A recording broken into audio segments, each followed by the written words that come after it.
In the unforgiving Wyoming wilderness, where winter storms can turn deadly in minutes, fate is about to weave an unexpected Christmas tale.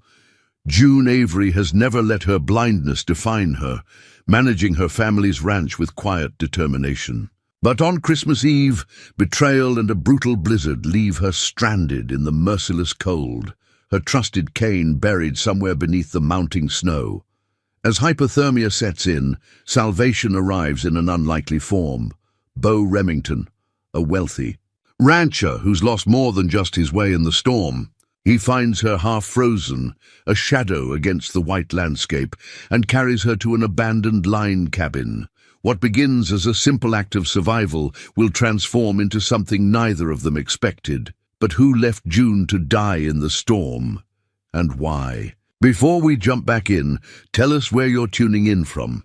And if this story touches you, make sure you're subscribed, because tomorrow I've saved something extra special for you. 2 days earlier, morning light crept through frost-laced windows as June Avery's fingers danced across the raised dots of her grandmother's recipe book. The leather binding, worn smooth by 3 generations of Avery women, felt like an old friend beneath her touch. Every Christmas Eve since 1932, an Avery woman had made these cinnamon rolls, and tomorrow would be no different. The kitchen was June's domain, a space she navigated with the practiced grace of someone who had long since memorized. Every inch, she knew exactly 17 steps separated the vintage chamber stove from the walk-in pantry, and precisely how many turns of the brass handle it took to release the perfect amount of coffee beans into the grinder. "Morning, Miss June," Martha Johnson's voice carried from the doorway,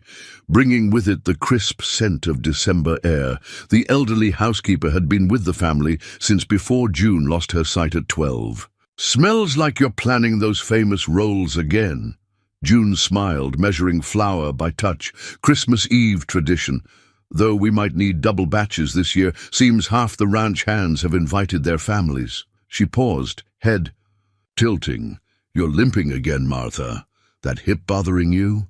"Can't hide anything from those ears of yours," Martha chuckled, but there was worry beneath her warmth. "Speaking of hiding things, your brother called while you were out with the horses yesterday." June's fingers stilled on the measuring cup. Thomas hadn't called in months. Not since their argument about selling the ranch. What did he want? Said something about a developer making another offer. Wanted to know if you'd reconsidered. Martha's chair creaked as she settled at the kitchen table. "I told him you were busy running a working ranch." "Good answer." June resumed measuring, each movement precise. The ranch had been in the Avery family for 4 generations. Their father had trusted her to manage it, site or no site, and she'd done exactly that for the past 8 years. The fact that Thomas thought money from developers could replace what this land meant to their family. Did he mention if he's coming for Christmas? "No, honey, he didn't." June nodded, unsurprised. She'd learned to read absences as clearly as she read Braille. The empty chair at the dinner table, the silence where her brother's laugh used to be, the missing footsteps on the porch every Sunday afternoon. "Well, more cinnamon rolls for the rest of us," she said lightly, but her hands trembled slightly. As she reached for the yeast, Martha pretended not to notice, another kindness in a long line of them. The morning unfolded like a well-worn map. June checked the books with her special computer setup, her fingers flying over the keyboard as she reviewed the ranch's finances. The numbers weren't great, but they weren't desperate either. They'd weathered worse storms than this developer's. Persistence. By mid-morning, she was out in the crisp air, her cane sweeping a familiar arc before her as she made her rounds. The ranch hands had learned years ago not to hover, though she knew old Joe still watched from the corner of his eye. When she crossed the barnyard, "Morning, Miss June," Pete, their youngest hand, called from where he was fixing the fence. "That mare of yours is acting mighty skittish today. Storm coming, maybe?" June paused, letting her other senses fill in what her eyes couldn't. The air held that peculiar stillness that often preceded snow, and there was a heaviness to it that made her joints ache. "You might be right, Pete. Make sure the livestock have extra feed tonight, just in case. She continued to the barn, where her horse, Faith, nickered a greeting. June had trained the mare herself, teaching her to respond to voice commands and subtle pressure cues. Together, they'd proved that blindness didn't have to mean boundaries. Running her hands over Faith's flanks, June found the tension Pete had mentioned. The mare shifted restlessly under her touch. "Easy, girl," she murmured. "What's got you so worked up?" The answer came in a distant rumble of thunder, unusual for December. June frowned, thinking of the weather radio's morning forecast. They'd predicted clear skies through Christmas, but her grandmother had always said Wyoming weather was as fickle as a cat's affections. Making her way back to the house, June caught snippets of conversation between the ranch hands. Worried murmurs about pressure systems and storm fronts. She'd need to check their emergency supplies, make sure the generators were fueled. Winter storms in these parts could turn deadly fast, and she had too many people depending on her to take chances. Inside, she found Martha on the phone, her voice tight with concern. "Yes, I understand. Thank you for letting us know." The receiver clicked down. "June, that was the weather service. They're saying we might have a big one brewing, a real Wyoming howler." June nodded, already mentally cataloguing what needed to be done. "Then we'd better get ready. Christmas Eve or not, Mother Nature doesn't take holidays." She reached for her grandmother's recipe book again, but this time to check the back pages, where the old woman had written their emergency protocols in careful braille. Some traditions, after all, were about survival rather than celebration. Bo Remington stood at the floor-to-ceiling windows of his Jackson office, watching his breath fog the glass. Below, tourists crowded the town square, their designer ski gear a riot of colors against the fresh snow. 20 years ago, this same view would have shown nothing but rangeland and a few local shops. Progress, his board of directors called it. Profit margins and property values. The words felt hollow in his mouth. The folder on his desk held another acquisition offer, this time for the North Pasture, 3,000 acres of prime Wyoming real estate. The developers wanted to build a luxury resort, complete with helicopter, skiing and private chalets. His father would have thrown them out of the office, but his father wasn't here anymore and hadn't been for 5 years. "Mr. Remington?" His assistant Karen appeared in the doorway.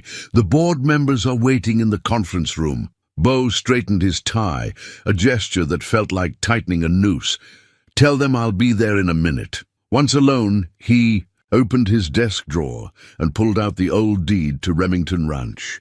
The paper had yellowed with age, his great-grandfather's signature still bold across the bottom. 4 generations of Remingtons had worked this land, built it into something meaningful.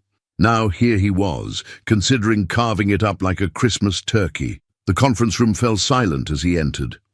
8 faces turned toward him, all wearing the same expectant expression. Thomas Avery, their newest board member, smiled from his seat near the head of the table. The man had joined 6 months ago, bringing with him ambitious ideas about modernization and expansion. "Gentlemen," Bo settled into his chair, "I understand we're here to discuss the North Pasture proposal and the Avery Ranch acquisition." Thomas added quickly, "My sister's still being difficult about selling, but I think we can work around that." Bo's jaw tightened. He'd heard about June Avery. Everyone in Wyoming ranching circles had. The blind woman who ran her spread as well as any sighted rancher. Some said better. "Your sister's property isn't on today's agenda, Thomas, but it should be." Thomas leaned forward. "The Avery land borders the North Pasture. Combined, we'd have enough acreage for a world-class resort development.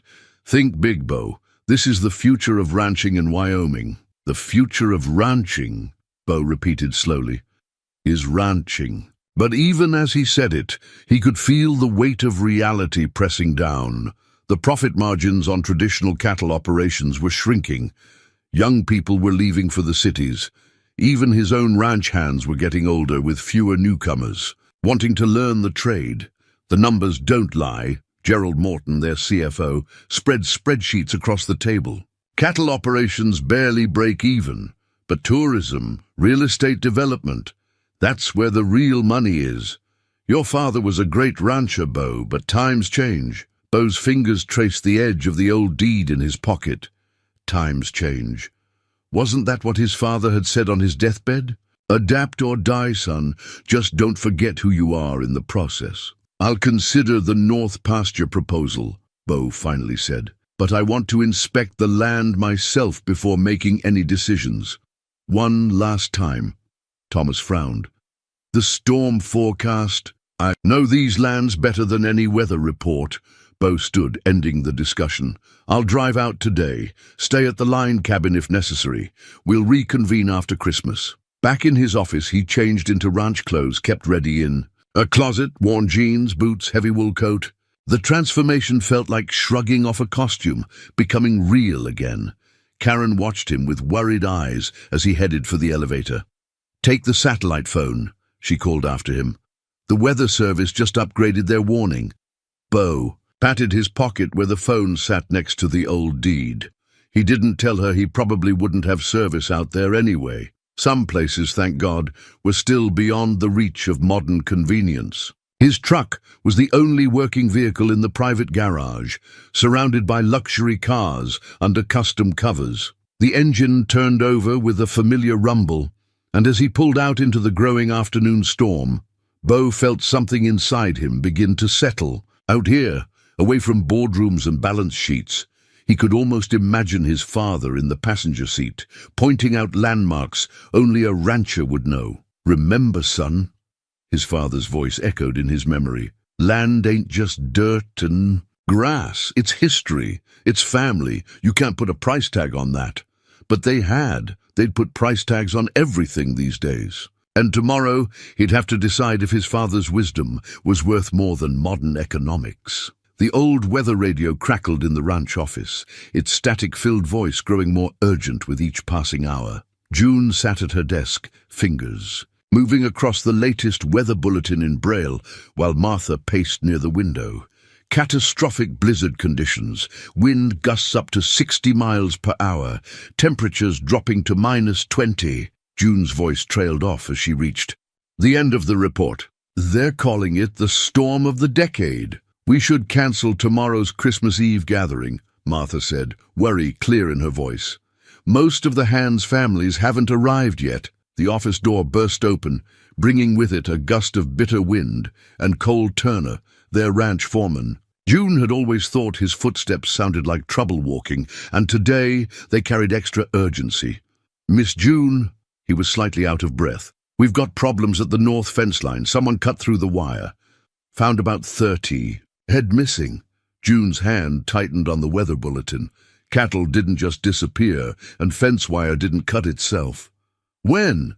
Must have been last night. Pete found the tracks this morning, but the wind's already erasing them. Cole moved closer, his voice dropping. There's something else.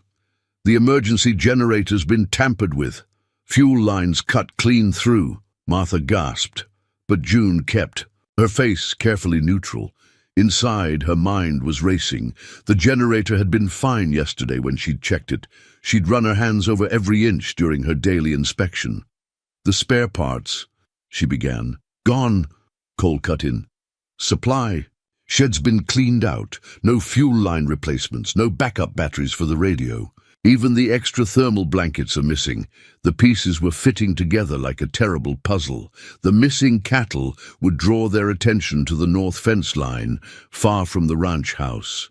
A storm coming that would require emergency power, and now no generator, no backup supplies.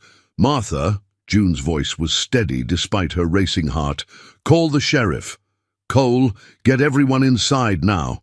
Tell Pete and Joe to bring in whatever livestock they can reach safely. She stood, reaching for her cane. I need to check something in the barn. June, honey, let Cole. I need to do this myself. Some things you had to feel to understand.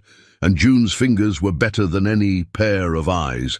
The wind had picked up by the time she reached the barn, carrying the first bitter flakes of snow. Inside, Faith shifted restlessly in her stall. picking up on her owner's tension.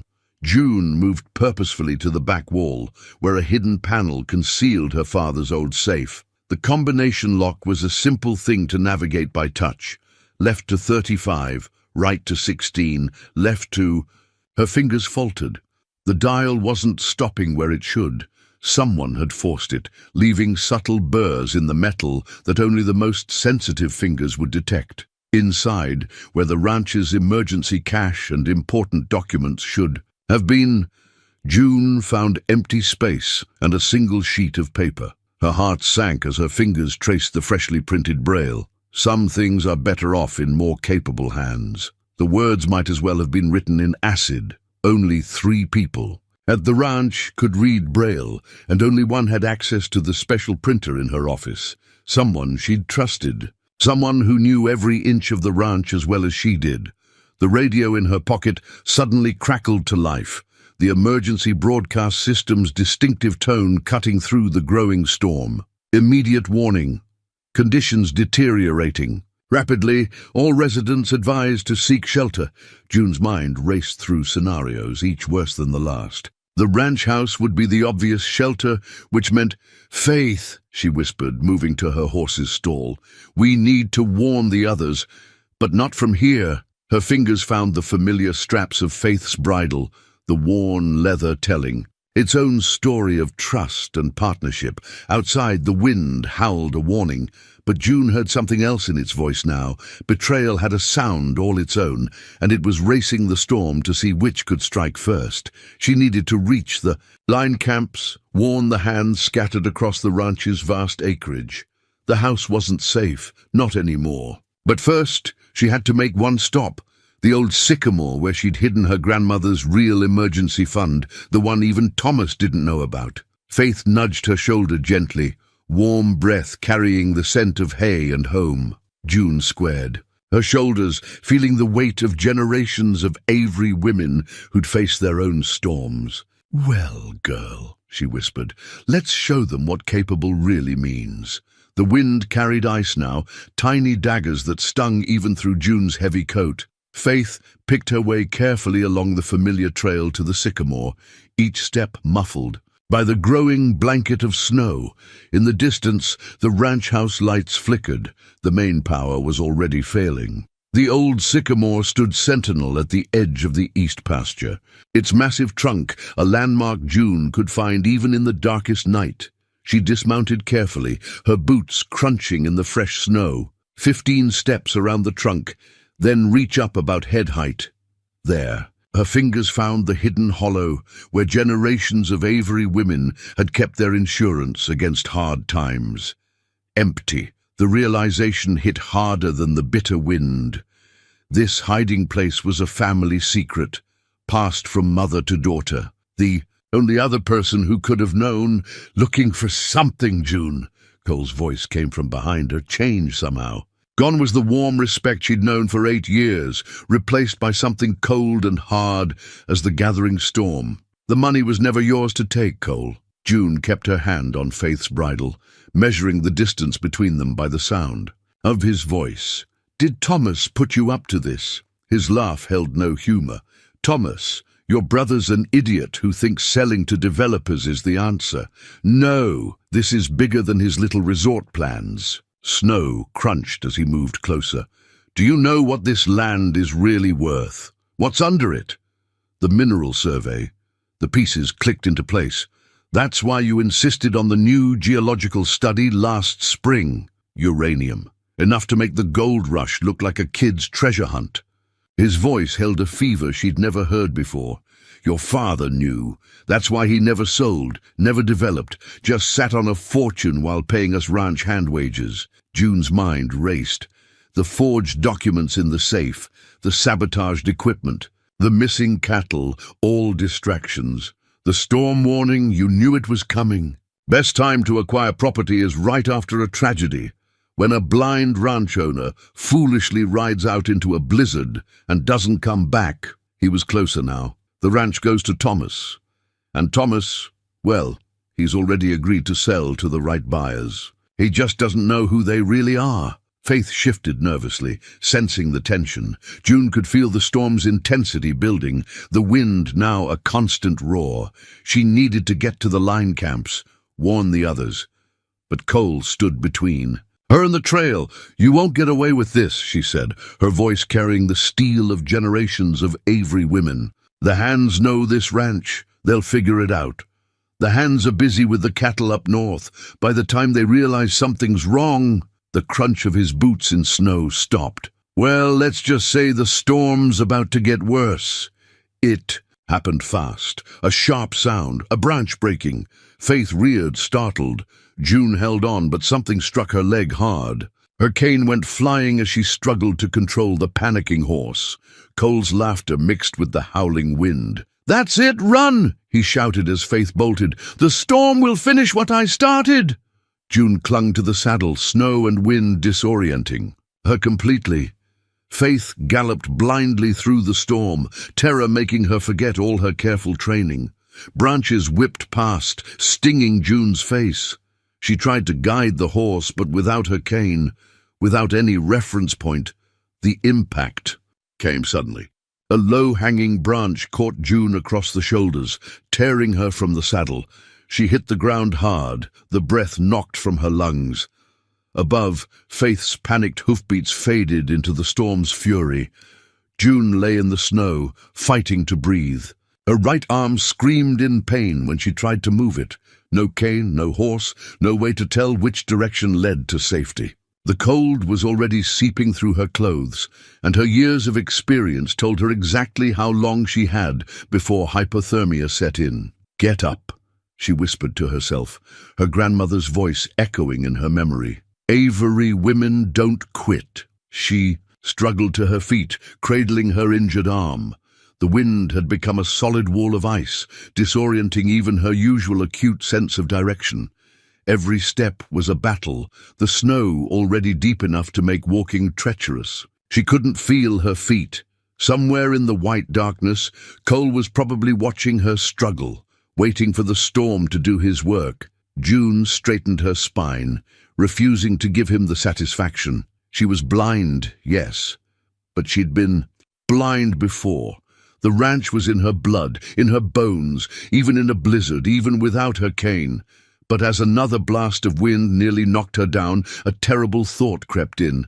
What if being capable wasn't enough this time? Beau's grandfather's pocket watch had stopped at 4:17. He pulled it from his coat, the gold case frozen cold against his fingers, and remembered the old man's words. "Time stops in a Wyoming whiteout, son. That's when you learn what you're really made of." The truck's headlights barely penetrated the swirling snow, and the wind rocked the heavy vehicle like a child's toy. He should have listened to Karen, should have waited until after Christmas. But he'd been so determined to see the North pasture one last time before the board meeting, as if somehow walking that land would give him the strength to resist their pressure. Now he was paying for that stubbornness. The landmarks he'd known since childhood had vanished in the white chaos. Even the GPS was useless, its screen showing him apparently driving through empty space. His father would have laughed at him for trusting technology over instinct in the first place. The truck's engine coughed once, twice, then died. "No, no, no." Beau turned the key, but got only a clicking sound in response. The temperature gauge showed numbers that shouldn't have been possible in a running vehicle. Something in the engine had frozen, probably the fuel line. The wind hammered against the truck's frame, and the temperature inside was dropping rapidly. He had maybe an hour before the cold became dangerous. The nearest shelter would be the old line cabin, assuming he could find it in this mess. His father's voice echoed in his memory.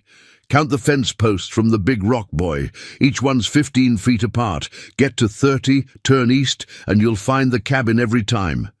If he could find the big rock, Beau zipped his coat up to his chin, pulled on his heaviest gloves, and grabbed the emergency pack from behind the seat. The moment he opened the door, the wind nearly tore it from his grip. Snow stung his face like tiny needles as he fought his way to the front of the truck. Cheeky. Headlights illuminated a fence post. One reference point at least. But was it the right fence line? He'd taken perhaps 10 steps when he saw something dark against the snow. A horse, moving fast and wild, its saddle empty. The sight made his blood run cold. Nobody with sense would be out in this storm, which meant, "Hello?" His shout was swallowed by the wind. "Anyone out there?" The answer came faintly, not a voice, but a sound he recognized from his ranching days. A walking stick tapping against frozen ground. Except the tapping was irregular, desperate. He moved toward the sound, fighting through snow that was already knee-deep in places. The wind shifted, and suddenly he saw her. A figure in a heavy coat, moving slowly and unsteadily through the storm. Even from a distance, he could tell something was wrong with her gait. "Hey!" he called again, louder this time. The figure stopped, turned slightly, but not toward him. That's when he noticed she wasn't actually holding a walking stick. She was using a broken branch, sweeping it awkwardly in front of her with one arm, while holding the other tight against her body. "I hear you." Her voice carried surprisingly clear through the storm. "But I can't see you. I'm blind, and I've lost my cane. Keep talking." Blind. In this storm. The realization hit him like a physical blow. "I'm coming to you. Stay where you are." He pushed forward faster, his own discomfort forgotten. "I'm about 20 feet away now." 10 feet, she corrected him, her head tilted slightly. "Your voice carries well." He reached her side and saw her face was badly scratched, probably from tree branches.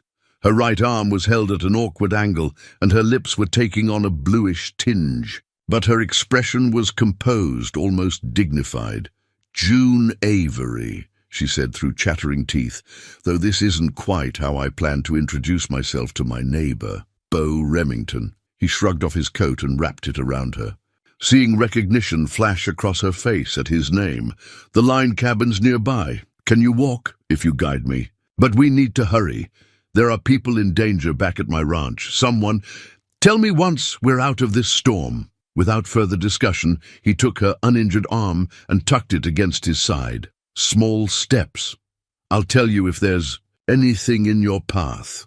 They moved slowly through the white chaos, Bo watching their surroundings with growing concern. The cold was becoming dangerous, and he wasn't as sure of the cabin's location as he'd pretended to be. June seemed to sense his uncertainty. "The wind's coming from the north-northwest," she said suddenly. "Has been all day. If this is the north fence line, the cabin should be..." She pointed with her injured arm, wincing. "That way. About 1/4 mile." Bo stared at her. "How did you..." "I might be blind, Mr. Remington, but I know every inch of this range, even in a storm." A ghost of a smile touched her blue lips. "Especially in a storm." He adjusted their course to match her direction, silently thanking whatever. Fate had led him to find her.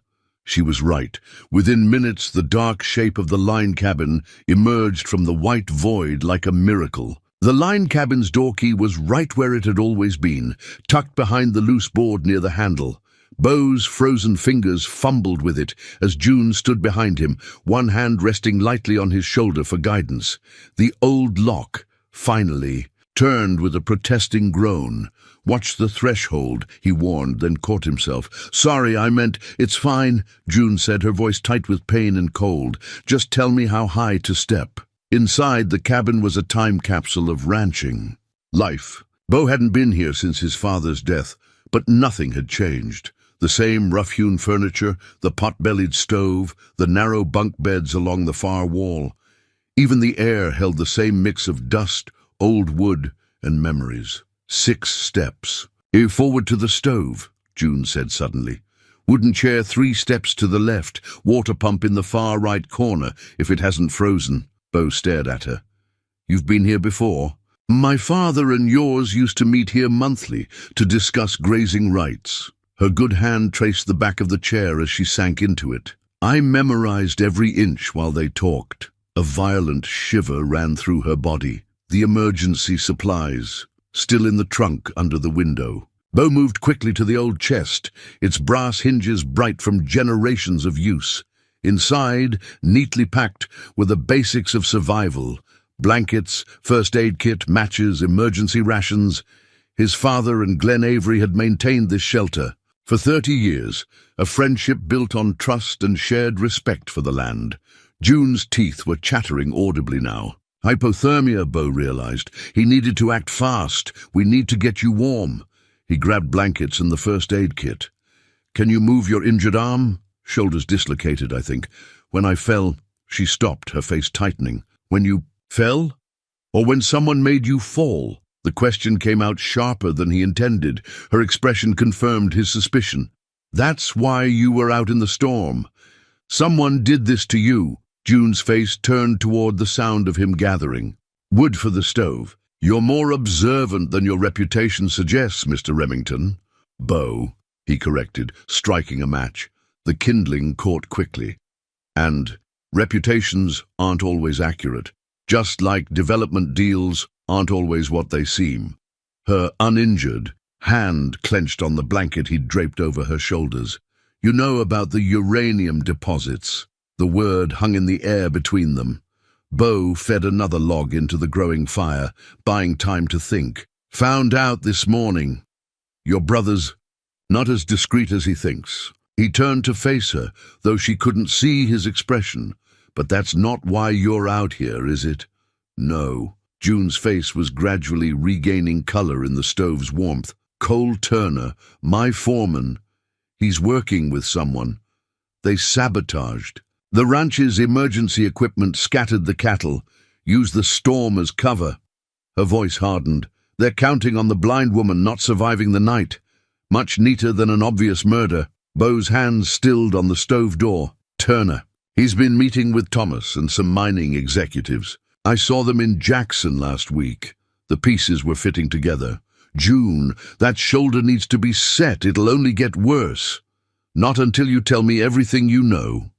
Even injured and hypothermic, she projected authority.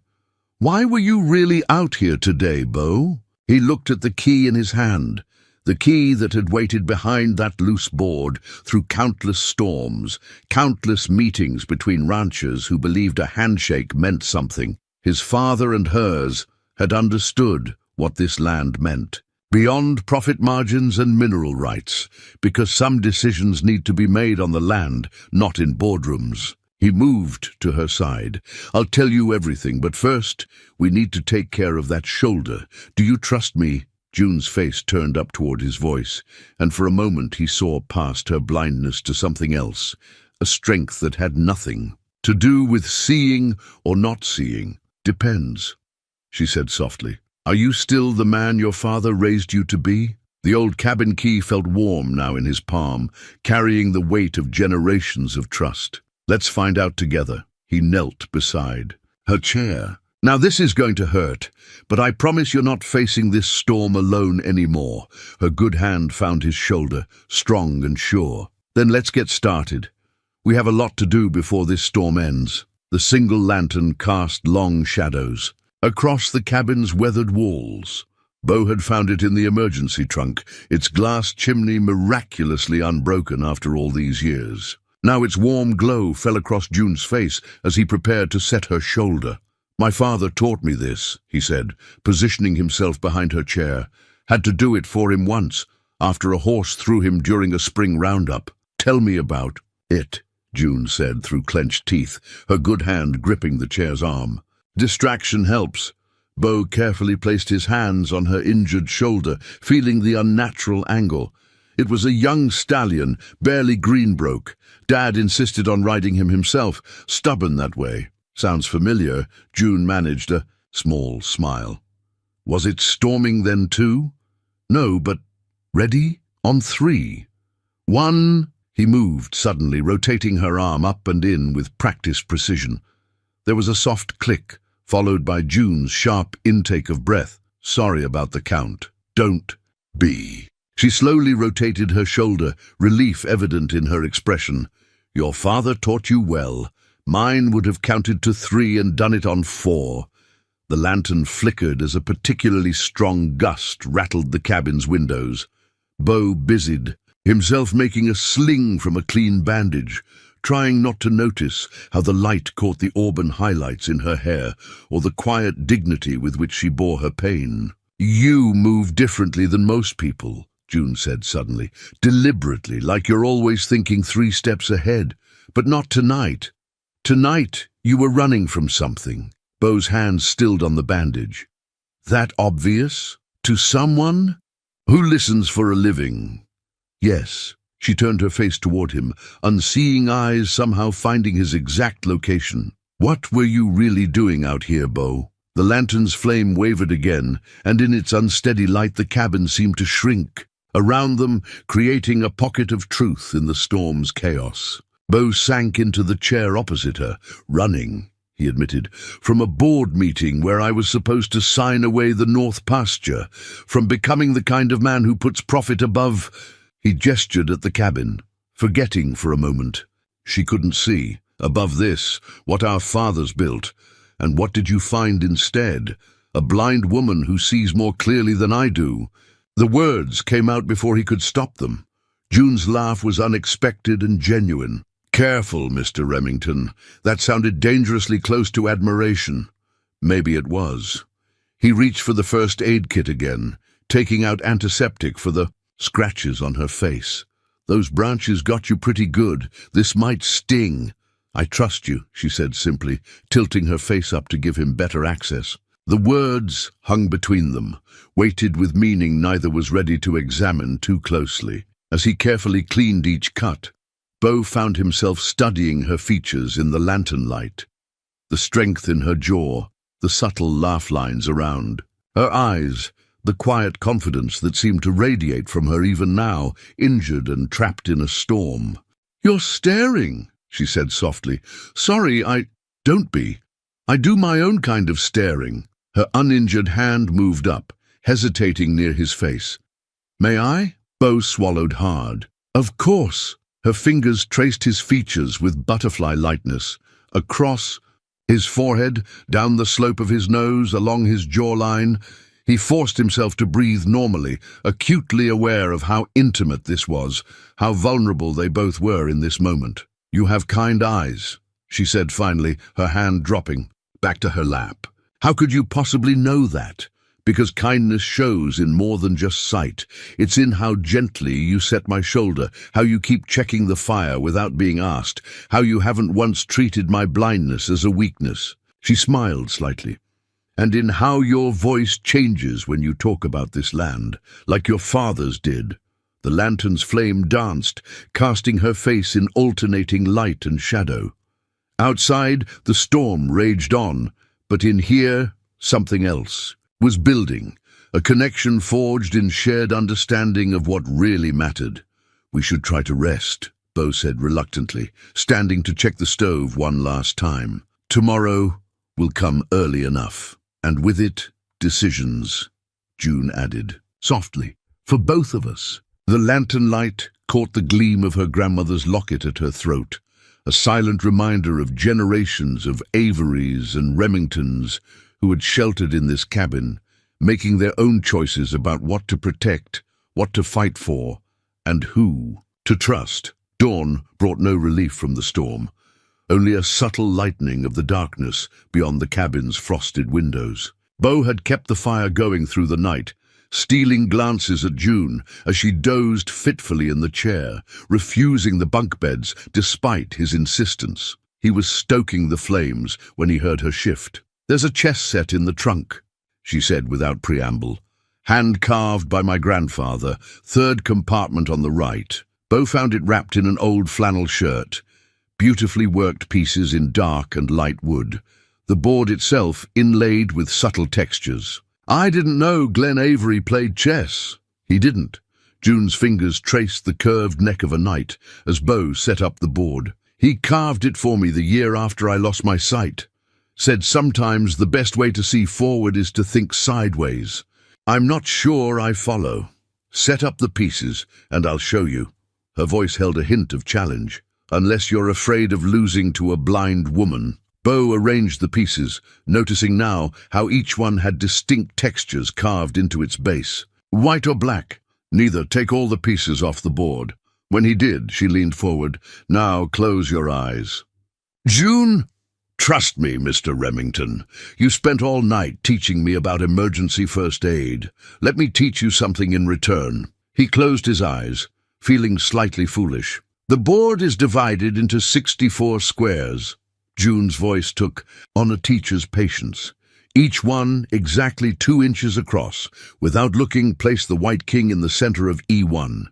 Bo reached out, fingers finding the familiar shape of the king. He tried to visualize the board, counting squares. The piece settled with a soft click. "Wrong square," June said. "You're thinking with your eyes even closed. Feel the board instead. There's a subtle ridge between each square and the white. Squares have a different finish than the black ones." He tried again, this time letting his fingers explore the surface. She was right. There were patterns worked into the wood, nearly invisible, but clear to the touch. "Better," she approved. "Now the queen." They continued this way, Bo placing pieces with his eyes closed, June correcting his position by sound alone. Gradually, he began to understand. Without sight, the board became a landscape of textures and distances, each piece identifiable by the unique patterns carved into its base. "This is how you play?" he asked, marveling at the complexity of it. "This is how I do most things. The world is full of patterns, Bo.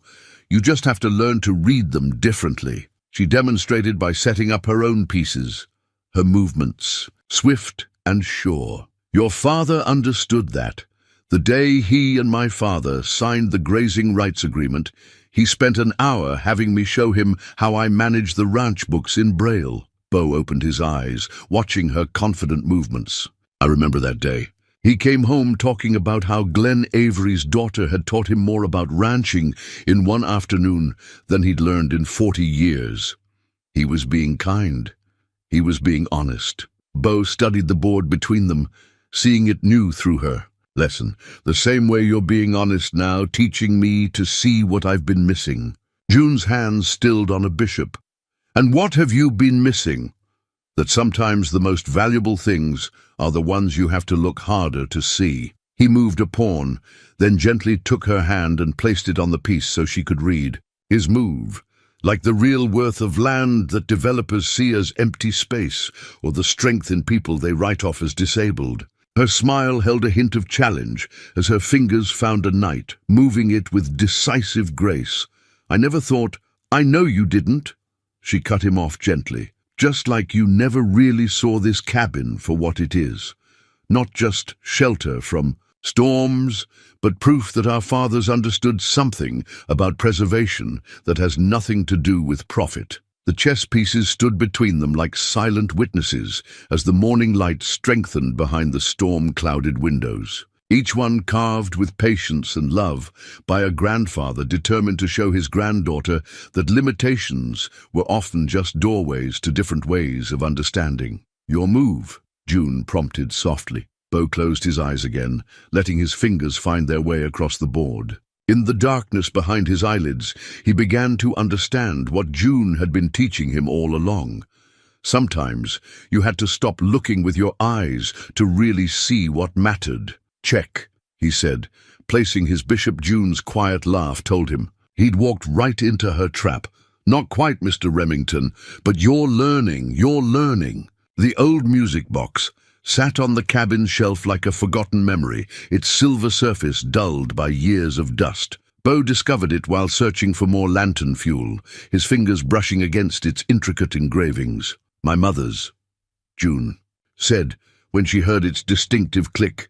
"She used to bring it to every Christmas Eve gathering here, said no business meeting should happen on Christmas Eve without at least one carol."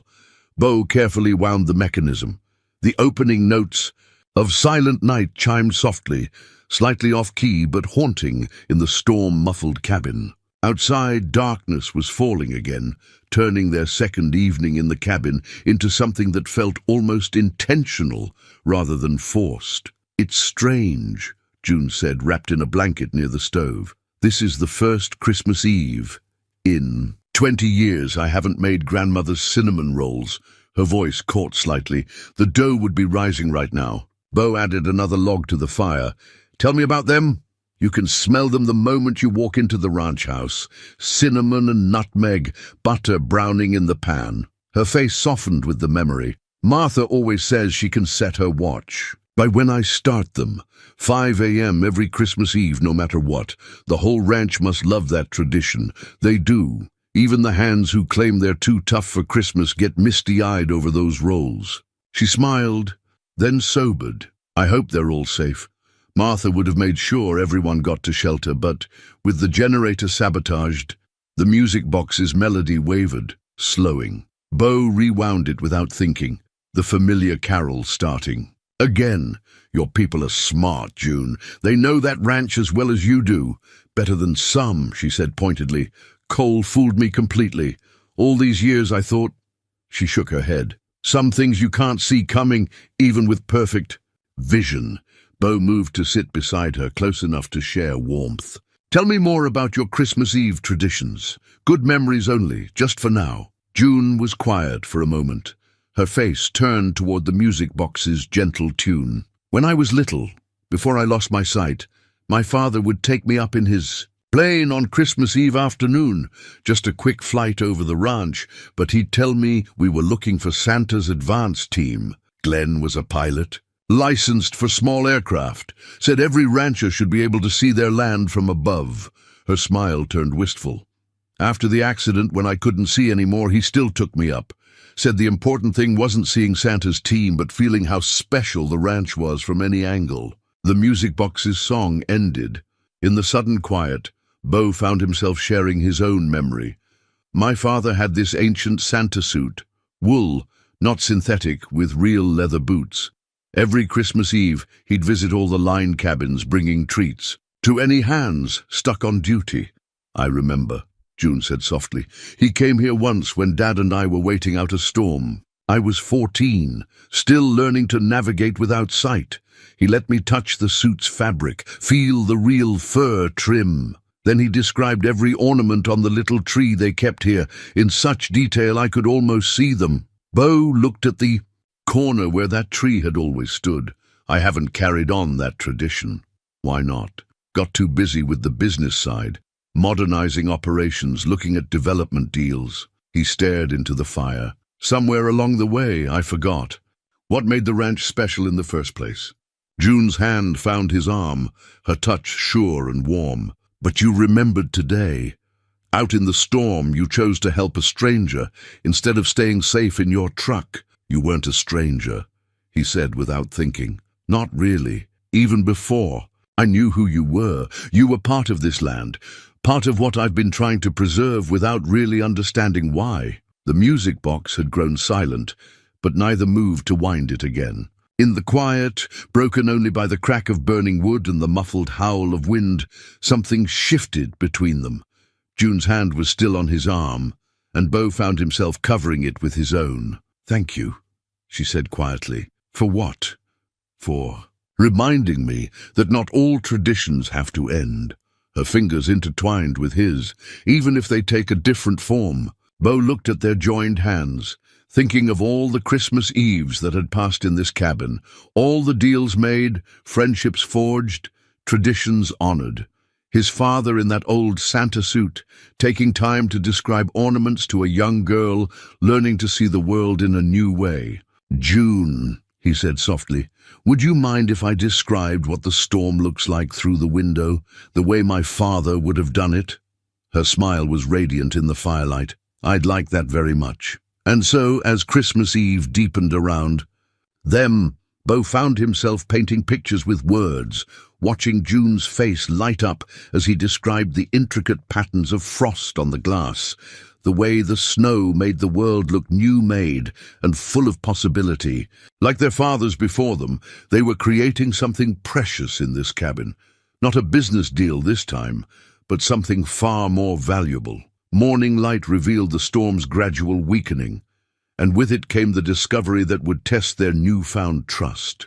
June found it while helping Bo search the cabin's storage for more firewood, a letter that had slipped behind the trunk, its paper still crisp despite the cabin's dampness. There's something here, she said, fingers finding the edge. Behind the trunk. Bo retrieved it, then went still as he read the letterhead. "It's from Western Resource Development." His voice changed, becoming carefully neutral. "Dated 3 weeks ago." June straightened, her face losing its earlier warmth. "That's the company trying to buy my brother's shares. Why would their letter be here?" "Because they sent it to me." Bo's admission hung in the air between them. "They've been courting both ranches for uranium rights. I just didn't know. I didn't realize they were working with coal." "Read it." June's voice was quiet but firm. "All of it." Bo unfolded the paper, its rustle sharp in the tension-filled air. "Dear Mr. Remington, following our discussion regarding the acquisition of both the Remington and Avery properties, we've secured cooperation from key personnel at the Avery Ranch. Our agent reports the blind owner remains obstinate, but measures are in place to force a sale by year's end. Your cooperation in maintaining deniability is appreciated." "Measures are in place," June repeated softly. "Like sabotaging emergency equipment before a blizzard, like making sure I'd ride out into a storm." Her unseeing eyes fixed somewhere, past his shoulder. "Did you know?" "God, no. June, I would never—" "But you knew they were targeting both ranches. You knew and didn't warn me." "I thought it was just another corporate takeover attempt. They approach us every year, offering to buy mineral rights." He moved toward her, then stopped when she held up a hand. "I had no idea they were working with coal, or that Thomas was involved. Why was the letter here? I bring paperwork when I need to think. This cabin, it helps me see things clearly."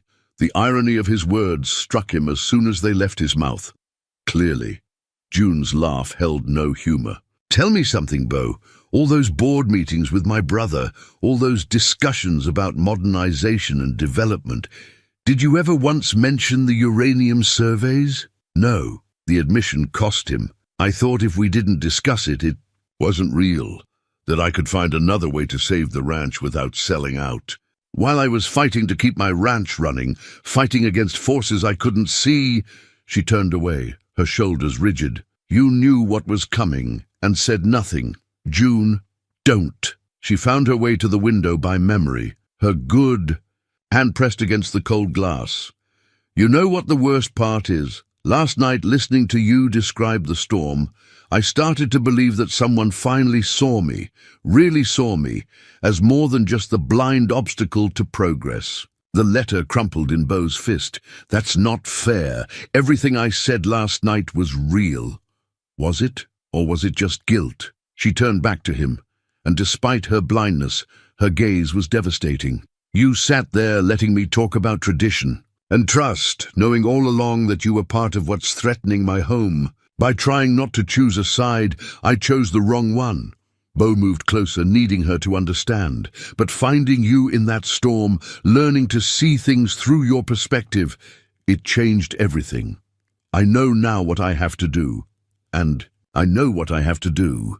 June's voice had found its strength again. "Cole thinks he left me to die in the storm. He and his corporate friends believe that removing me will solve their problems." A fierce smile touched her lips. "I think it's time to show them how wrong they are." She moved through the cabin with precise steps, gathering her few belongings. The letter had changed more than their understanding. It had shifted the air between them, replacing intimacy with purpose. "I'm coming with you," Bo said. "No." June paused at the door, her face turned toward the weakening storm. "You have your own choices to make, Mr. Remington. Your own legacy to protect or betray." Her fingers found the door handle. "The question is, when the snow clears, which side of this fight will you really be on? June, please, thank you for saving my life." Her voice softened slightly. "Now I need to save my ranch, and I can't do that if I'm wondering whether the man beside me is truly on my side." The door opened, letting in a blast of cold air. June stepped out into the snow with the same quiet confidence she'd shown in the chess game, leaving Bo alone with the crumpled letter and the weight of decisions too long delayed. Through the window, he watched her navigate the fresh snow, her steps sure despite her blindness. She knew exactly where she was going, and for the first time since his father's death, Bo knew exactly what he had to do, even if it might be too late to regain what that letter had cost him. The broken pieces of the radio lay scattered across the cabin's floor like abandoned hopes. Bo had found it behind the woodpile after June left, an old emergency radio, its antenna snapped, battery compartment corroded. He'd been trying to repair it for the past hour, desperate to pick up any signal that might tell him if June had made it safely back to her ranch. A particularly strong gust rattled the windows, and he looked up sharply. The storm was weakening, yes, but the temperature was dropping even faster. The weather pattern he'd been dreading, the deadly calm between storm fronts when the Arctic air descended. The radio's internal wiring mocked his efforts. He could fix engines, mend fences, even set a dislocated shoulder, but electronics had never been his strength. That had always been a sound cut through the wind. 3 sharp whistle blasts. The universal ranch distress signal. Bo was through the door before the 3rd whistle faded, the cold hitting him like a physical blow. "June! Here!" Her voice came from the direction of the old creek bed. "Bo, don't." The ice. He saw her then, about 50 yards out. She was on her knees at the creek's edge, one hand clutching a small tree. Her other arm, the recently injured one, was stretched out towards something in the water. "Faith fell through," she called as he approached carefully. "She came back, but the ice, I can hear her struggling." The horse's terrified whinnies carried clearly now. Faith had indeed returned, perhaps drawn by familiar scents, only to blunder onto the ice-covered creek. She'd broken through about 15 feet from the bank and was rapidly tiring in the frigid water. "Don't move," Bo ordered, seeing how the ice spider-webbed under June's weight. "You'll break through too." "I can't." "Leave her." June's voice cracked. "She came back for me, and I can't even see how to help her." Bo studied the situation with desperate clarity. The creek wasn't deep, 4 feet at most, but the water was deadly cold, and the horse was panicking. If she thrashed much longer, she'd either drown or die of hypothermia. "There's rope in the cabin," he said. "I can—" "No time." June's face was set with determination. "The ice is cracking faster. Guide me, Bo. Tell me exactly where she is." "June, no, I trust you." The words hung between them, heavy with meaning. "Oh, whatever else has happened, whatever else you knew or didn't know, right now I trust you to be my eyes. Help me save her." The ice creaked ominously. Faith's struggles were weakening.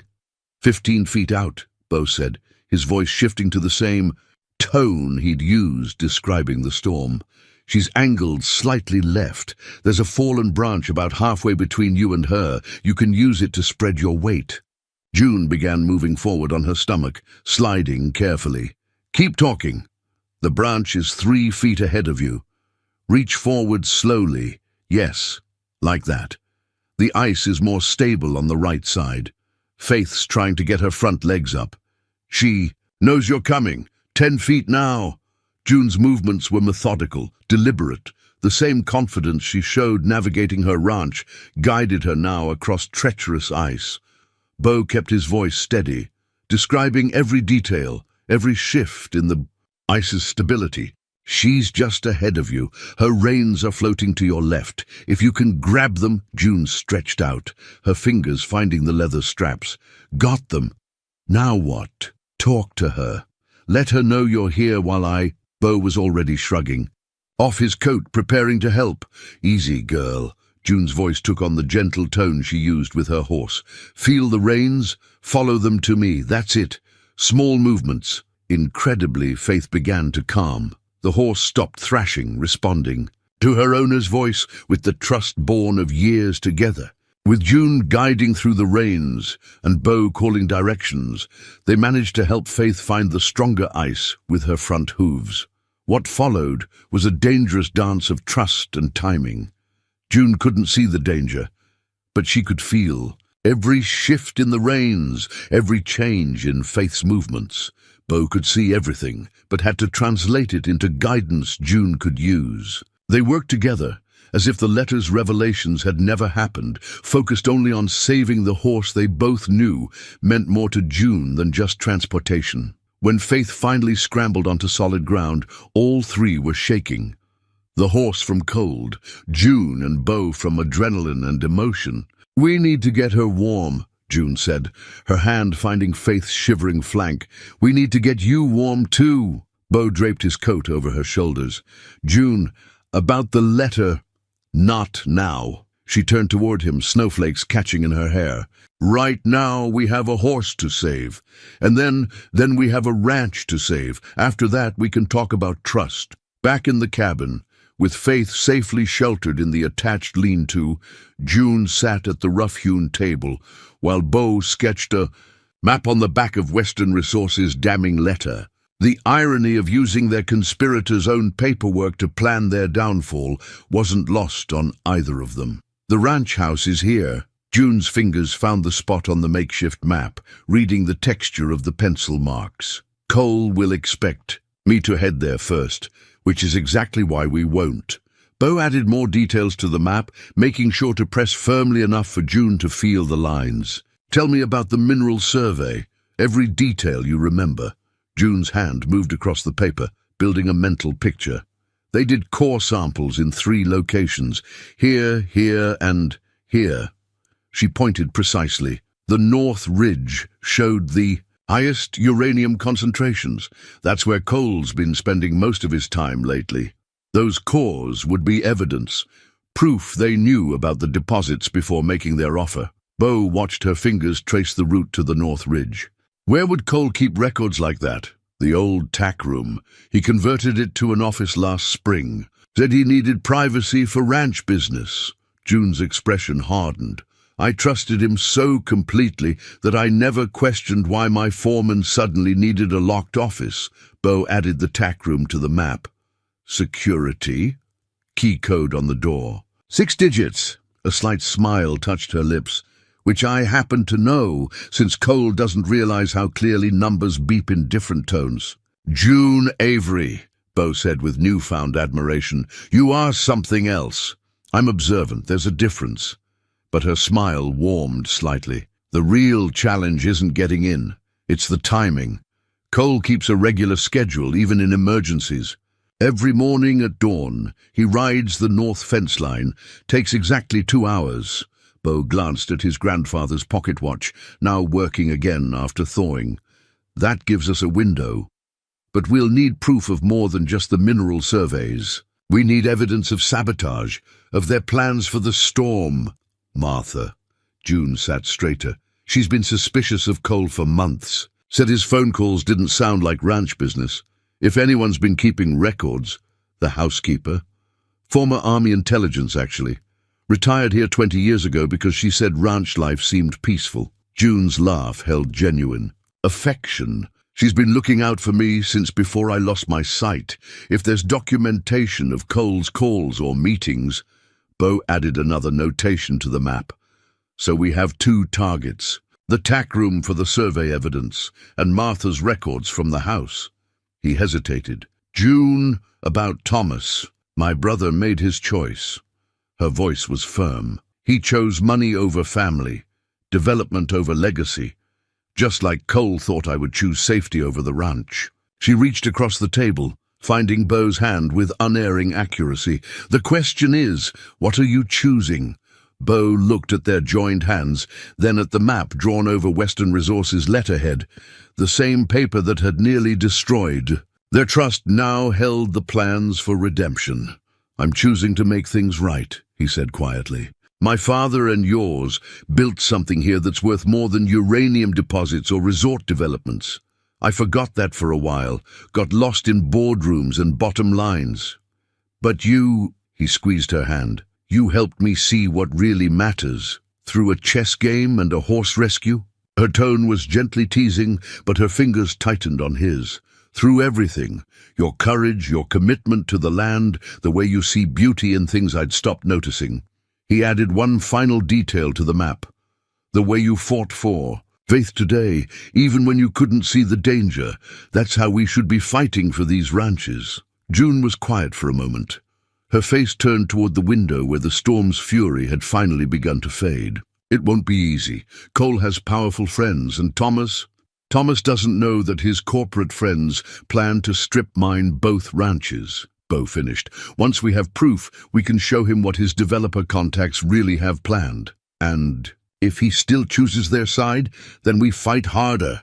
Bo studied the map they'd created together, seeing not just strategy, but possibility. Your father once told mine that the best way to preserve something valuable is to share its worth with others. That's what you've done for me these past 2 days.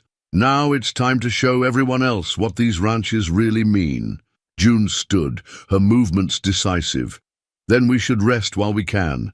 Dawn's only a few hours away, and we have a lot of ground to cover. As she moved toward the bunk beds, her hand brushed the map one last time, fingers reading the story they'd written together over Western Resources' corporate letterhead. Bo? Yes? Thank you for choosing the right side of this fight. In the quiet of the cabin, with Faith's occasional soft nickering from the lean-to and the storm's gradual calming outside, Bo looked at their battle plan and realized he wasn't just choosing sides.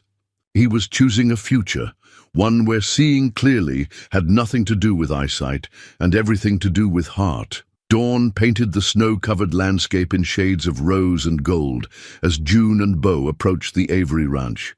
They rode double. On Faith, June in front, her newly carved walking stick, Bo's handiwork from their last hours in the cabin, secured across the saddle. Truck at the main gate, Bo murmured close to her ear. Not Cole's. Thomas, June said with certainty.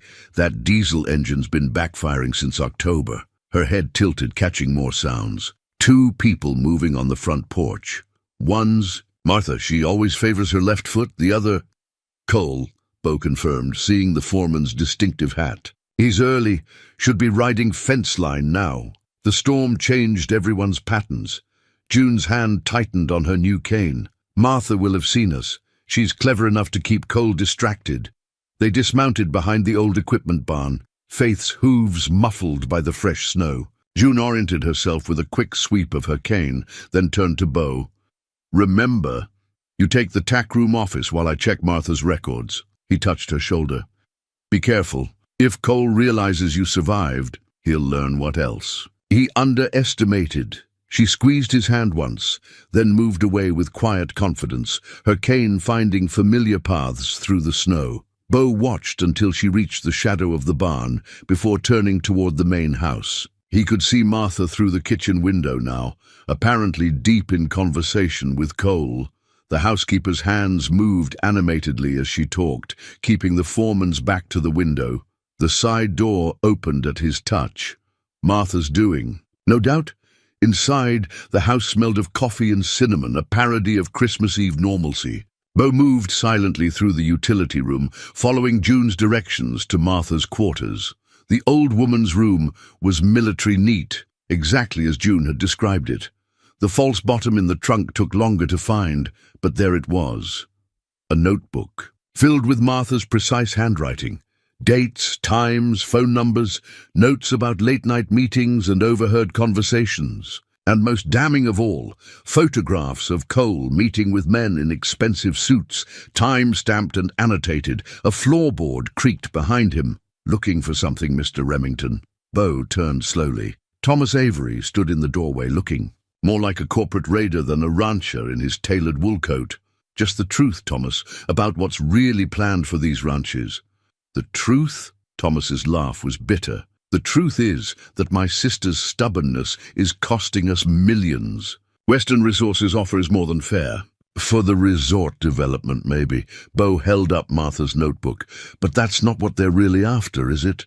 Did you even read the mineral surveys? Thomas frowned. What minerals?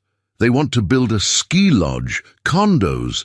They found uranium, rich deposits all through the North Ridge. Cole's been helping them document it for months. Bo watched the color drain from Thomas's face. They're not planning to build on this land, Thomas. They're planning to strip mine it. That's impossible. They promised. Thomas reached for the notebook, but Bo held it back. They lied. To you, to me, to everyone. And Cole? Bo glanced at the window, where he could still see Martha gesturing energetically. Cole's been working for them from the start, including trying to kill your sister. Kill? Thomas staggered slightly. No, that's not... June's just at the line cabin. Cole said she went to wait out the storm. After he sabotaged the generator. After he made sure she'd ride out in a blizzard. Beau's voice hardened. She nearly died, Thomas. Your own sister. A door slammed somewhere in the house. Martha's voice rose suddenly, sharp with warning. Cole, wait! Thomas's eyes widened. He said she was safe. He promised no one would get hurt. Then help us prove what they're really planning. Beau held out the notebook. Before someone does get hurt. For a moment, Thomas stood frozen. Then from outside came the sound that decided him. June's voice, clear and commanding. That's far enough, Cole. Thomas grabbed the notebook and ran for the door, Beau close behind. They emerged onto the porch just as Cole's voice carried across the snowy yard. You're supposed to be dead. June stood near the tack room door, her new cane planted firmly in the snow. Cole faced her, his hand hovering near his coat pocket. Sorry to disappoint. June's head was tilted, tracking Cole's position by sound. Though not as sorry as you'll be when the FBI sees what's in that office. There's nothing in there but ranch paperwork, but Cole's voice wavered slightly. Really? June smiled. Then you won't mind if Martha reads through those geological surveys you've been hiding, the ones detailing uranium deposits worth millions. Thomas knows about the development plans, the fake ones. Thomas's voice cracked like a whip. The resort plans you used to convince me to sell. He stepped off the porch. Martha's notebook, clutched in his hand. You never mentioned mining rights. Cole's hand moved toward his pocket again. Don't be stupid, Thomas. There's too much money involved to let sentiment step away from my sister.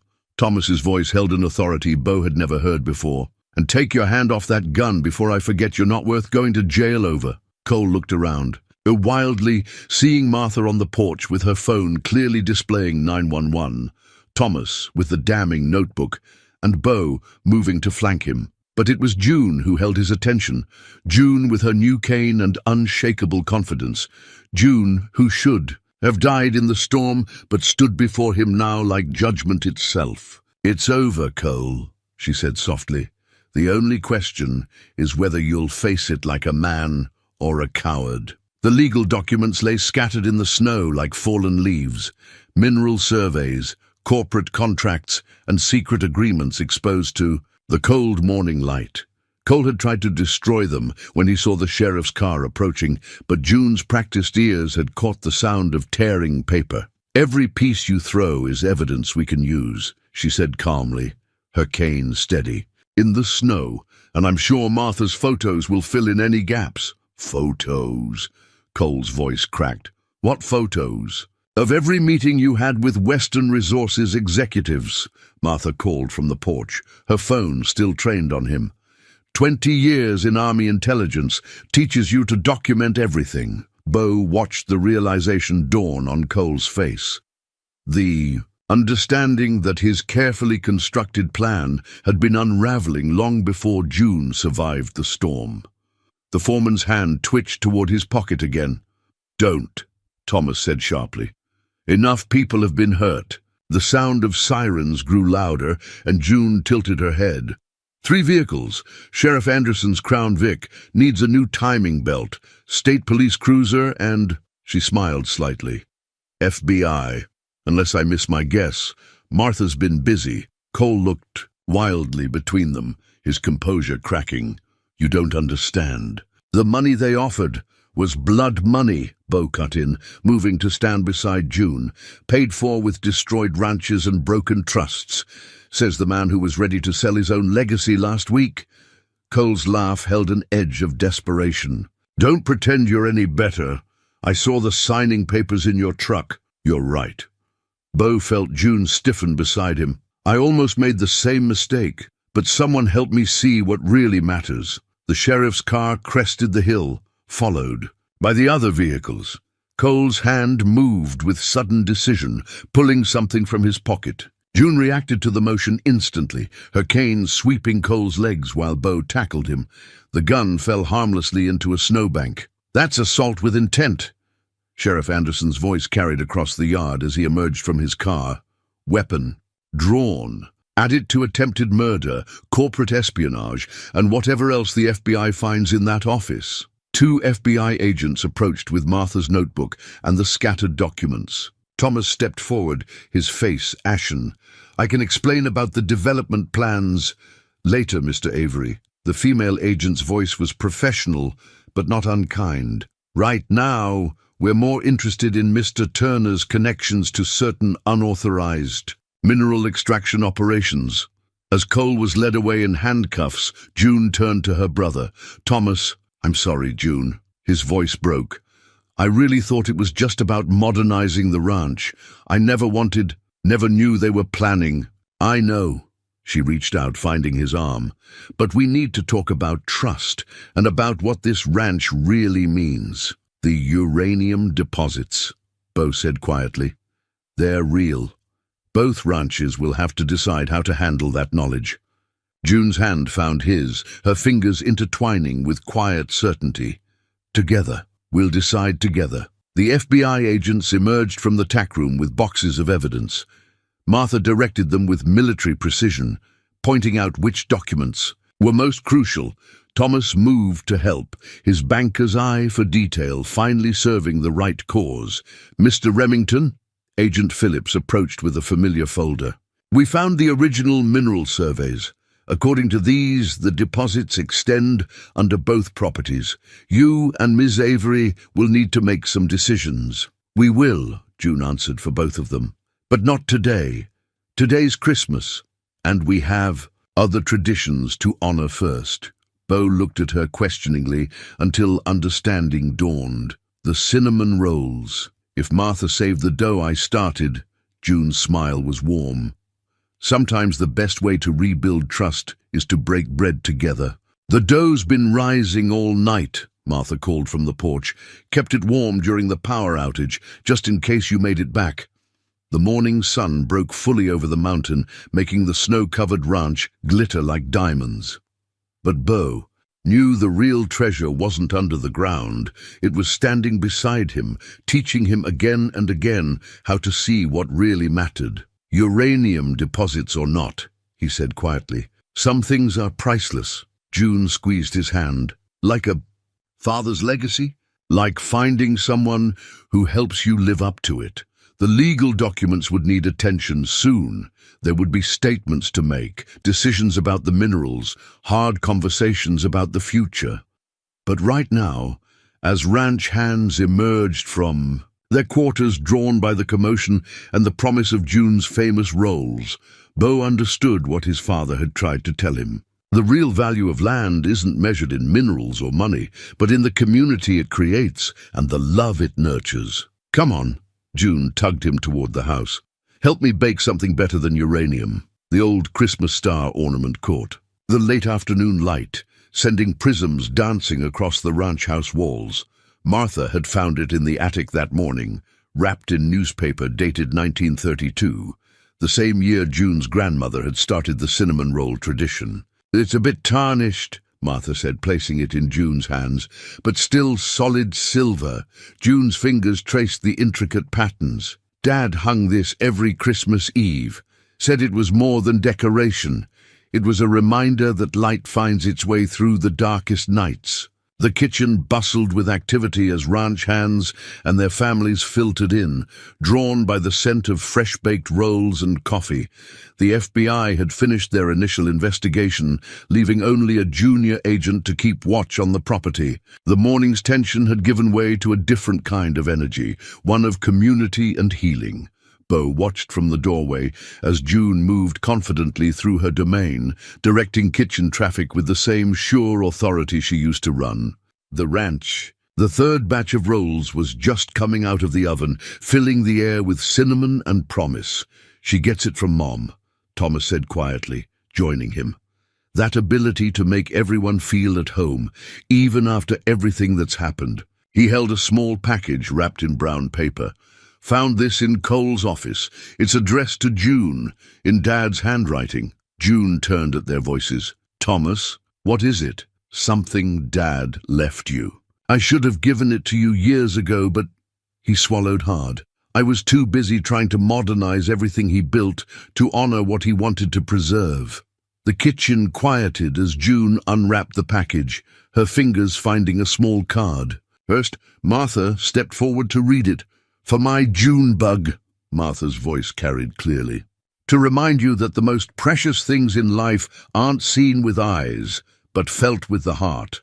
Love, Dad." Inside the package was a delicate Christmas ornament, a miniature silver ranch house with tiny braille markings along its base. June's fingers moved across them, and her breath caught. "Home is where your story begins." She translated. "Oh, Dad." "There's more," Thomas said. "A letter explaining about the uranium deposits. He knew June, knew and chose to keep the land. Intact anyway, said some legacies are worth more than minerals." "Your father was right." Bo stepped forward, taking something from his coat pocket. "Which is why I brought this." It was another Christmas star, older than June's, its silver surface marked with generations of handling. Dad's favorite ornament. He'd want it here, where two ranching legacies are becoming something new. June reached for the star, her fingers meeting Bo's around its points. Together. They hung both stars on the small tree Martha had set up by the window, their silver surfaces catching and reflecting each other's light. Around them, ranch hands and their families began sharing stories of Glen Avery's kindness, of the elder, Remington's Christmas visits to the line cabins, of traditions worth preserving. "You know," Thomas said thoughtfully, "there might be a way to protect both ranches and still benefit from what's beneath them. Not through mining, but through conservation. Easements. The mineral rights could be leveraged for sustainable development, keeping the ranches intact." June tilted her head. "Using your banking experience for preservation instead of profit. If you'll trust me again." Thomas's voice was rough with emotion. "Let me help rebuild what I almost helped destroy." Before June could answer, a commotion at the door drew their attention. Pete, the young ranch hand, burst in with excitement. "Miss June, that mare of yours, Faith, she found her way back to the barn. And you'll never believe what else we found in the old north pasture." "The missing cattle," Bo guessed, remembering Cole's diversion tactic. "All 30 head, plus their calves. They'd sheltered in that old box canyon, just like Mr. Avery always. Taught us they would in storms." June smiled. "Dad used to say animals remember what people sometimes forget, that the land provides if you know how to read it." The afternoon mellowed into evening, and the kitchen filled with the sounds of celebration. Ranch hands shared stories over coffee and cinnamon rolls. Children played under the twinkling stars on the tree, and gradually the weight of recent events began to lift. Martha organized carol singing, her clear voice leading them through old favorites.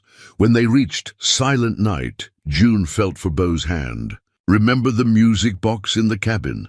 I remember everything about these past 2 days," he said softly, "including the moment I learned to see what really matters." The twin Christmas stars caught the last rays of sunset, their light merging and multiplying, casting a gentle glow over the gathered community.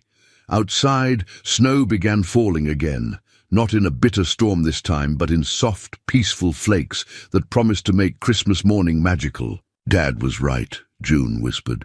"About the stars, about legacy, about everything. Some lights never fade if you know how to look for them. Or feel for them," Bo answered, squeezing her hand. "Sometimes the best Christmas gifts are the ones you can't wrap, like finding your way home through a storm."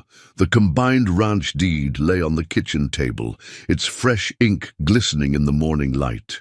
2 signatures side by side, June Avery and Bo Remington, marking not just the merger of 2 ranches, but the beginning of something their fathers had once dreamed about over coffee in the line cabin. The Avery Remington Conservation Ranch. June's fingers traced the raised lettering she'd insisted be added alongside the traditional text. "Has a nice ring to it." "Your idea about the educational center was brilliant," Bo said, watching her map the document's layout. "Using the uranium discovery to fund conservation studies instead of mining." Thomas's banking connections didn't hurt either.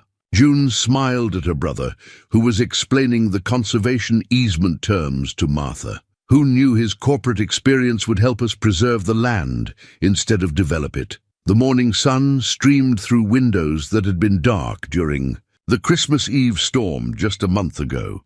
Outside, ranch hands from both properties worked together, mending fences and sharing generations of knowledge about the land they all now helped protect. "Pete's group is ready for their first lesson," Martha called from the door. "Your father's old Braille field guides are a hit with the school kids." June gathered her materials, teaching tools she'd developed to help others understand the land, the way she did, through touch and sound and story. The uranium controversy had brought unexpected attention to the ranch, but they'd transformed that attention into an opportunity. Now, instead of developers, they hosted conservation researchers and school groups, teaching a new generation to see the land's true value. "Third group this week," Bo said proudly. "Word spreading about the blind rancher who teaches people to see with more than their eyes." "About both of us," June corrected, reaching for his hand. "The corporate raider who chose conservation. Over-profit makes a pretty good story too." They stepped onto the porch together, into the crisp Wyoming winter air. A group of eager faces turned toward them, local kids and their teachers, all bundled against the cold, ready to learn about ranching and conservation and the different ways of understanding the world. "Welcome to Avery Remington Ranch," June's voice carried clearly across the yard. "Today we're going to learn how to read the land's story without using your eyes. Everyone find a partner. One of you will wear a blindfold, the other will be their guide." Bo watched the children pair up, their initial nervousness giving way to excitement as June explained how to use their other senses to navigate. She had them feeling tree bark, listening for bird calls, using the wind's direction to orient themselves. "Just like you taught me in the storm," he said softly. "You were a quicker study." Her smile held memories of chess pieces and survival lessons. "Speaking of which, someone needs to check the line cabin. The school might want to use it for overnight educational camps once spring comes. I'll ride out with you after the lesson." Bo touched the new ring on her left hand, a recent addition that matched the story of their growing love. "Maybe play a game of chess. Only if you promise to keep your eyes closed this time." Their laughter carried across the ranch yard, mixing with the sounds of children discovering new ways of experiencing the world. Near the barn, Thomas and Martha were setting up the afternoon's archaeology demonstration, using core samples to teach about responsible resource management. Faith nickered from her stall, recognizing June's voice. The mare had fully recovered from her icy ordeal, becoming something of a celebrity among visitors, the horse who found her way home through a blizzard, guided by trust and instinct. "You know," June said thoughtfully, "Dad used to say that the best way to preserve something valuable is to share it with others who love it too." She gestured toward the learning groups scattered across the ranch. "I think we're finally doing that." Glenn was a wise man. Bo looked out over the combined properties, seeing not boundary lines and mineral deposits, but a future built on respect for the land and each other. "Think he and my father somehow knew we'd end up here." Martha swears they used to talk about it during their line cabin meetings, the ultimate partnership. June's face turned up to the winter sun, though I doubt they imagined quite this much partnership. A child's excited shout drew their attention. One of the blindfolded students had correctly identified a plant just by touch. June squeezed Bo's hand. Time to teach. Ready to help them see things differently? Learning that lesson changed. "My life," he replied, leading her toward their waiting students. "Seems only fair to pass it on." Behind them, the newly minted ranch deed caught the morning light, 2 signatures binding not just properties, but promises.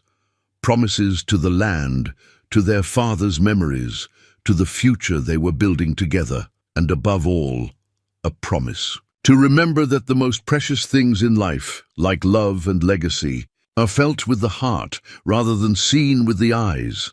The wedding ring caught the Christmas morning light, its simple gold band warm against June's finger as she shaped the last of the cinnamon rolls. 1 year exactly since the storm that had changed everything, and the kitchen was once again filled with the scent of tradition and promise. "They're gathering in the line cabin," Martha announced, coming in from the cold.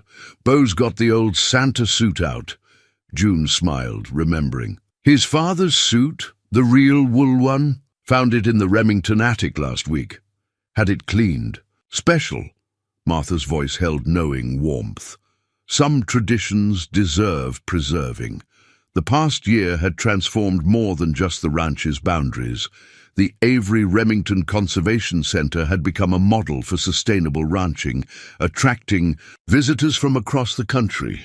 Thomas had surprised everyone by becoming its most passionate advocate, using his business expertise to show other ranchers how conservation could be more profitable than development. "The students are set up for the demonstration," he said, coming in from the cold. "Ready to show them how a blind rancher makes Christmas rolls?" "They're already learning," June replied, tilting her head toward the quiet sounds of movement behind her. "Aren't they, Kelly?" A young girl's giggle confirmed her accuracy. "How'd you know I was here?" "The same way I know you've been practicing with your cane." June turned, holding out a hand covered in flour. "Want to help with the next batch?" Kelly, one of their first blind students, moved confidently to the counter. Her cane, custom-made in the same style as June's, clicked softly against the cabinets as she found her position. "Remember what we learned about measuring by touch?" June guided the girl's hands to the flour bin. "Baking is just like ranching. It's about knowing your tools, trusting your instincts, and having good partners." Beau finished from the doorway. He'd come in quietly, watching his wife teach with the same patience she'd shown him during that fateful chess game. The Santa suit draped over his arm was more than just costume. It was a bridge between past and present, between the fathers who'd built these ranches and the future they were creating together. "The conservation students are ready for their Christmas surprise," he said. "Pete's got Faith saddled up with the sleigh bells." June nodded, knowing the plan. They'd transform the old cattle roundup route into a Christmas morning ride, teaching their students about winter ranching while celebrating the season. Another way of blending tradition with new purpose. "Just like your father did," she said softly. "Better," Beau replied, "because now we're not just preserving the land, we're teaching others to love it too." The kitchen had filled with more people. Martha supervising the final breakfast preparations, Thomas discussing spring planning with the head ranger, Kelly proudly showing another student how to feel the difference between sugar and flour textures. "Time for my favorite part," June announced, opening the oven. The warmth carried the scent of cinnamon and childhood memories across the kitchen. "The smell of Christmas," Kelly breathed. "The smell of home," Thomas corrected gently. June felt for the old silver star ornament on her necklace, her father's last gift, now combined with Beau's family star in a single pendant that symbolized their united legacy. So much had changed. Since last Christmas Eve, when she'd thought she was losing everything. "They'd be proud of this," Beau said quietly, coming to stand beside her. "Both our fathers, seeing how their dreams got even bigger in the next generation." Speaking of next generation, June took his hand, placing it gently against her middle. Martha wasn't the only one keeping a Christmas secret. She felt his intake of breath, heard the sudden stillness in his movement. "June, are you saying—" "Due in July." Her smile widened. "Martha knitted something small to put under the tree. Said she's never wrong about these things." Beau's arms wrapped around her, and in the warmth of their embrace, June could feel the future taking shape. A future where their child would learn to see the world through all their senses, would know the value of land and legacy, would understand that love, like ranching, comes in many forms. The kitchen burst into celebration as their news spread. Congratulations, mixed with the scent of cinnamon rolls and coffee, creating the perfect Christmas morning melody. Outside, sleigh bells jingled as Pete brought Faith around, ready for the morning's festivities. "Merry Christmas, Mr. Remington." June whispered. "Merry Christmas, Mrs. Remington," Bo replied, his voice rough with joy. "Ready to show our students how many ways there are to see Christmas magic?" June reached for her cane with one hand and the platter of cinnamon rolls with the other. "Lead the way, Santa. We've got some traditions to pass on." Together they stepped out into the crystal Christmas morning, where Faith's sleigh bells chimed. A welcome and eager voices called greetings. The winter sun caught June's wedding ring, sending light dancing across the snow, a beacon of hope, of love, and of futures built on foundations stronger than any storm.